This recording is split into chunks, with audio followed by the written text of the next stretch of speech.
Hello, friends. On the 4th of November, 1914, the British ship Endurance crossed stormy seas and was moving towards the world's most dangerous and mysterious continent, Antarctica. A crew of 28 people was aboard this ship. The command was led by an explorer, Sir Ernest Shackleton. He desired to achieve that which no one else had ever before, to walk across the continent of Antarctica. You heard it right, friends.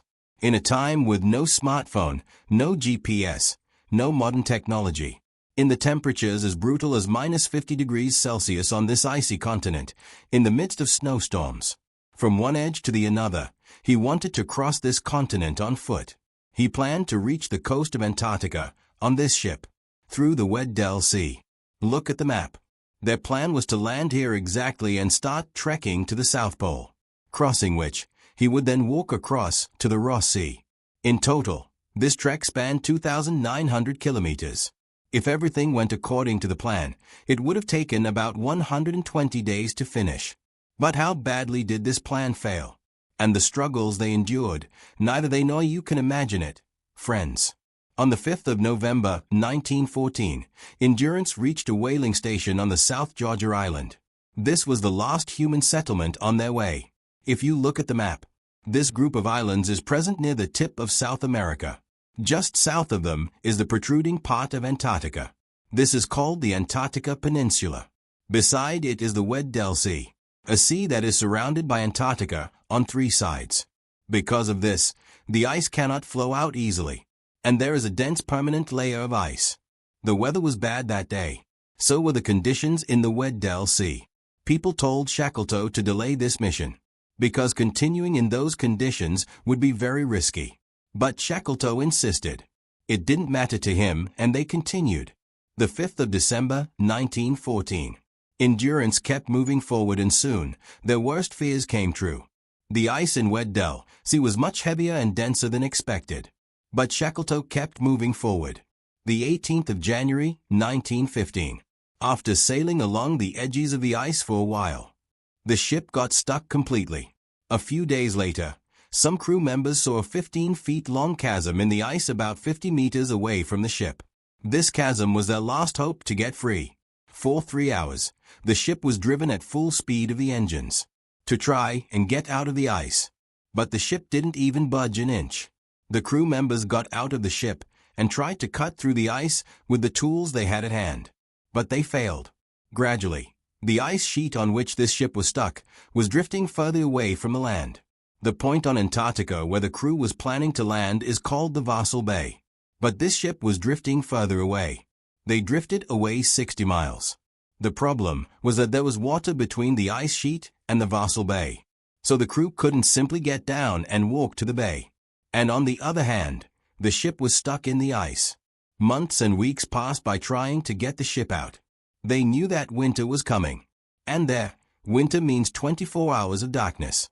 For weeks and months, they won't get even a single minute of sunlight. Shackleton ordered everyone to spend the winter on the ship. But winter meant that it would get even more colder. There'd be snowfall and snowstorms. The ship was under increasing pressure of the ice. A photographer, Frank Hurley, was also present on this ship with his camera.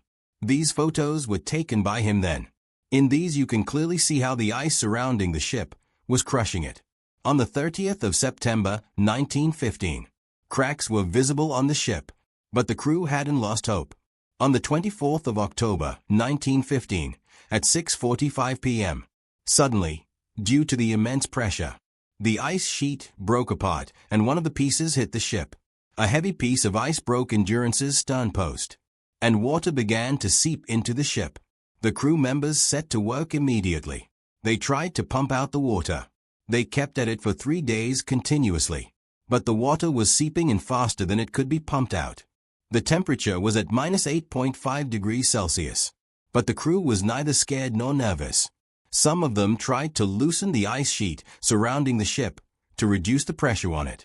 But this didn't work either. Water kept on seeping into the ship quite rapidly, while the pressure of the ice on the ship wasn't decreasing. Finally, Shackleton gave up and ordered the crew to leave the ship, to deboard. Looking at the situation, a crew member, Tom McLeod, said, that none of them would get back to their home.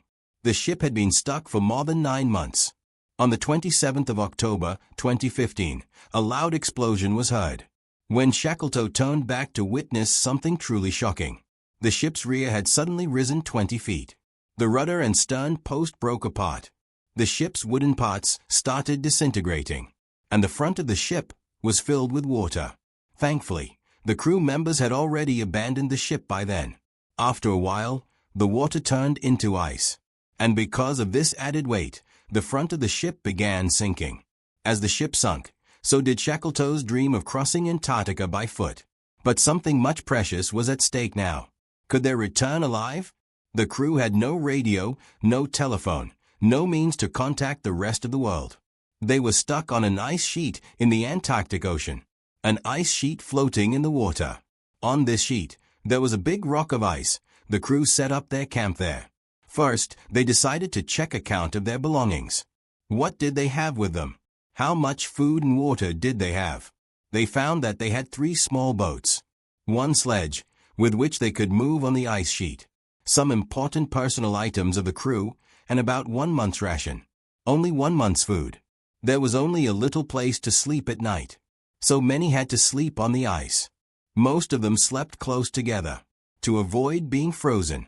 It was nearly impossible for a ship passing by to find them there, because they were in the Antarctic Ocean. No other ship ventured there. It had been over a year since they last saw other humans. The rest of the world didn't even know for sure if they were alive or not. Neither could they send any messages, nor did they expect any help.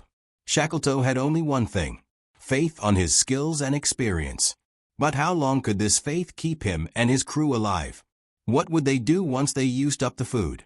Setting up a camp on the ice wasn't an infallible solution either, because the ice could break at any time. They needed land.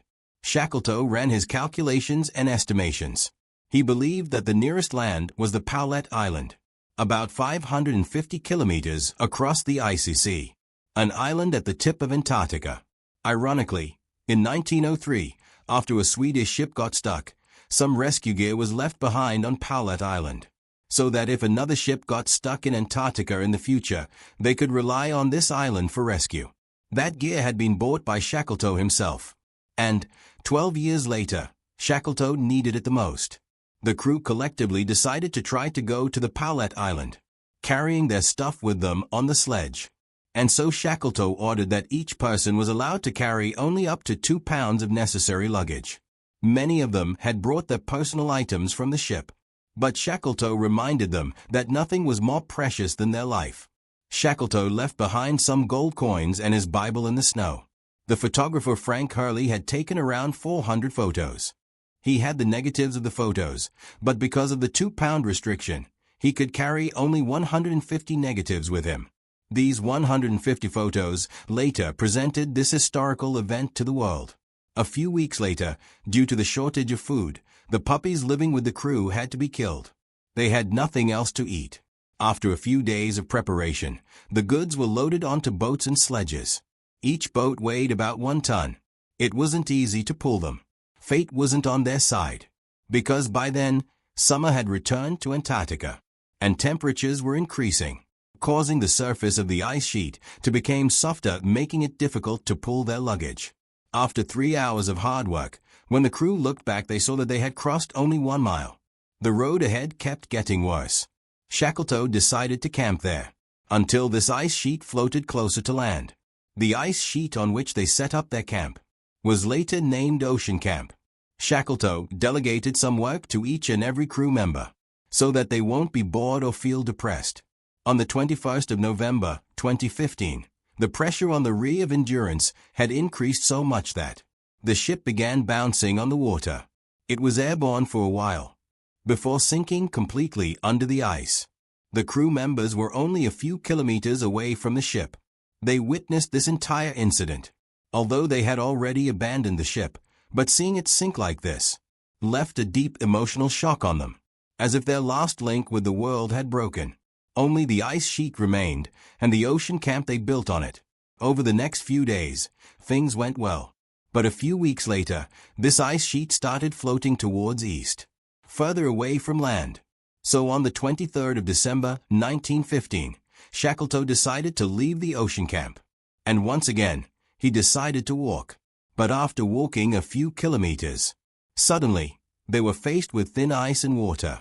They could neither move forward nor back. Once again, they set camp on this ice sheet. Looking at the food shortage, Shackleton put in some strict controls. The crew was given 1 biscuit a day, some diluted milk, some cocoa, and a small amount of high-fat meat paste from the cans they were carrying. Apart from this, the crew started hunting the seals and penguins they could find. In reality, there was a frightening food shortage, but Shackleton would often lie to his crew members about food quantities to keep them motivated. Don't worry, lads. There's enough food to keep us alive. He knew that if they wanted to survive this situation, it would take a long time. As such, the thing they'd need the most was mental strength. This is true for us too, friends. To overcome most challenges, you need to be mentally strong. In India, a living example of this is Dinaz Vervatwala. In 2005, Dinaz faced a crisis. There was a fire at her home. In that fire, she suffered 53% burns on her face and body. Doctors had said that living a normal life would be difficult for her. But Dinaz turned that tragedy into her biggest strength. After she left the hospital bed, she relied on her mental strength to make a Guinness World Record within a few years. She surprised the world by doing aerobics for 26 hours straight. Today, Dinaz is not only a fitness trainer. She is one of the top coaches in India for mental and physical fitness. She has trained celebrities including Olympic medalists and Bollywood stars, including many famous people like Saina Nehwal, Pulala Gopachand, actor Chiranjeevi, and Chandrababu Naidu. But why am I talking about Dinaz suddenly? Because friends, today, in this video, I'd like to introduce my new platform, eDaria.io. You've seen my courses on Dhruv Rathi Academy. But there, I can teach you only a limited things. That's why, to expand the same philosophy, we'll need the top coaches and top teachers of the country. That was the inception of eDaria, an online learning platform on which you can learn life-changing skills from the top educators of the country. For this launch, I've carefully selected 5 top educators. You can learn about fitness, mastering the flute, parenting hacks, and tech stuff too. And I'm delighted to announce that Dinaz will be teaching you about fitness on eDaria. She will host a powerful, 90-minute-long masterclass on mind-body fitness. If you want your body to be naturally fit and energetic, using practical mindset strategies used by Dinaz during her recovery, this is for you. Reclaim your strength. Reclaim your life. Since this is eDaria's launch, you can join this masterclass for only 99 Indian rupees. For just 99 Indian rupees, you can learn this from Dinaz Live. The link will be in the description below. Or you can scan this QR code too. Now let's get back to our topic. For many months, they lived in this new camp. Thankfully, the ice sheet moved in the right direction. Days changed into weeks and weeks into months. Eventually, a new year begins. And in the morning of the 23rd of March, 1916, Shackleton could see something beyond the fog. As the fog cleared, they could see mountains. Shackleton recognized it as the Joinville Island. But being about to see Joinville Island wasn't that great, because this island was located at the very tip of the peninsula. It meant that they had floated so far on the ice sheet that they had left Paulet Island behind. Joinville Island was only 57 miles away from Paulet Island. But in the west, at a 90-degree angle, there was a lot of ice in the middle. It was nearly impossible to cross this ice. So, Shackleton went back to his map. He could see that if they continued floating towards north, there would be only 2 more islands on the way, Clarence Island and Elephant Island. After this, there would be nothing but water for thousands of kilometers.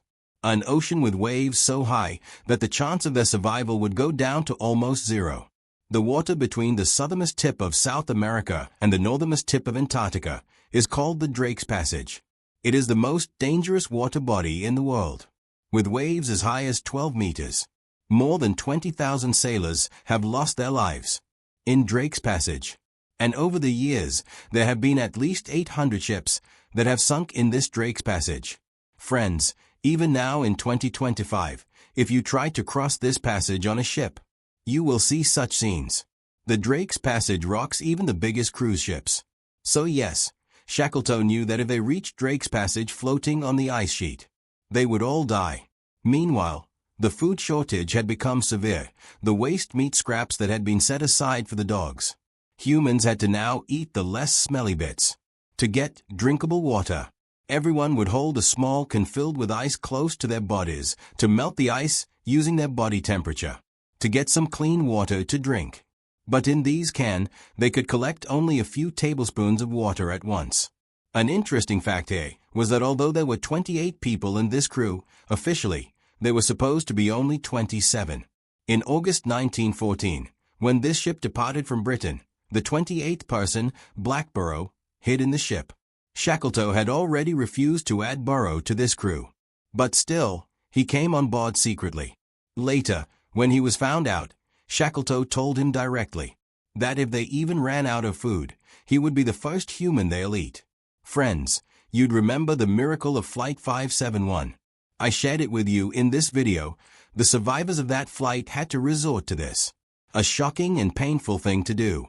Many people would rather die than do this. But thankfully, Shackleton's crew didn't have to go this far. They were lucky to have spotted a sea leopard one day.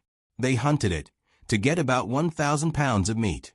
Apart from this, many crew members killed their dogs to be eaten. After this, thankfully, for the next few months, there was no shortage of food. The 7th of April, 1916, floating on the ice sheet, the crew finally spotted Clarence Island. They estimated that it was about 83 kilometers to the north. This island renewed their hope.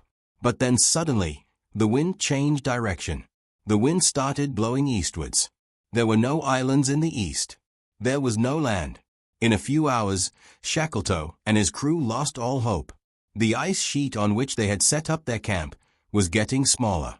By this point, it was only 50 meters long. It was getting dangerous for the crew to remain on this ice sheet. So, Shackleton decided to load the crew members in these 3 boats and move forward towards Clarence Island. Not only did they have to wade through water, but also other ice sheets and icebergs. Some way ahead, they came upon another solid ice sheet. There, they set up a new camp. But as soon as they set up their camp, a crack started forming on this ice sheet. And accidentally, one of their crew members fell into the water. That was Fireman Ernie Holness. The rest of the crew tried to get him out of the water quickly. But before they got the chance to catch their breath, this ice sheet broke apart into 2. Shackleton was left alone on one part, and the rest of the crew was swept away into the darkness on the other part. No one knew what to do. Their leader, their commander who had been leading them for so long, suddenly disappeared into the darkness. Luckily, they heard Shackleton in the darkness. Bring a boat. After this, some crew members brought Shackleton back on a boat. After reuniting with his crew, Shackleton asked about Holness first. He was shivering a lot. After falling into the water, the risk of hypothermia increased. There was no way to light a fire. If nothing could be done, he would die shivering. Shackleton used his skills and experience once again and ordered him to keep walking until his body heat could dry the clothes on his body. This poor boy kept walking the entire night. And eventually, this helped dry his clothes. He stopped feeling abnormally cold. Meanwhile, the wind kept changing its direction repeatedly. The ice sheet would go one way and then another. They changed their target 4 times. First, they believed that they would reach Clarence Island. Then they thought they would reach King George Island. They even thought of Hope Bay. And finally, they decided to go to Elephant Island. Elephant Island is the last island before Drake's Passage.